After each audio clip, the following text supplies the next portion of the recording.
From Amateur Radio Newsline Report number 2081, these are the Ham Nation headlines for Wednesday, September 20th, 2017. For the third week in a row, a landfalling hurricane tops our coverage. My city manager was at one of our city staff meetings, and we've been through quite a few of these, and he looked over to me and says, "You don't like this storm?" And I said, "No, I don't." Irma was one of the most powerful hurricanes ever to hit the state of Florida. Steve Szabo, WB4OMM, is the North Florida section manager for the ARRL. Right now, I'm waiting for the state of Florida EOC state cert to send me amateur radio requests for deployment in the field. We will be soliciting ham radio operators nationwide, anyone who would like to come volunteer and help. And what they will need to do is sign up on a website, and when they go and they register, as we have deployments that are requested, we will send information out to folks. Basically, they will run the same.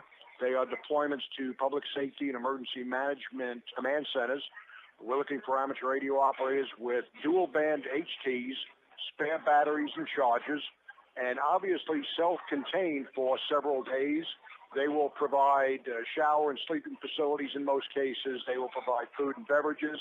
But generally, we're asking for an HT and like an outboard antenna, something that will increase the range to provide communications capability to shelters, public safety agencies, hospitals, and the like. The website to volunteer is volunteerflorida.org. That's all one word, volunteerflorida.org. It looks like most of the Florida Keys will be in the greatest need for the state.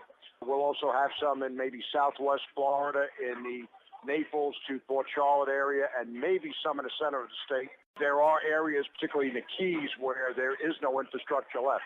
The high winds and the flooding have just removed everything. Szabo says an emergency coordination plan can most effectively address needs. The biggest request I could make, and I do speak for all three sections, all of us got together years back. We have a common operating plan down here. We all work together, do not self-deploy. There's evidently been at least one government agency in the center of the state that has sent out a request for hams.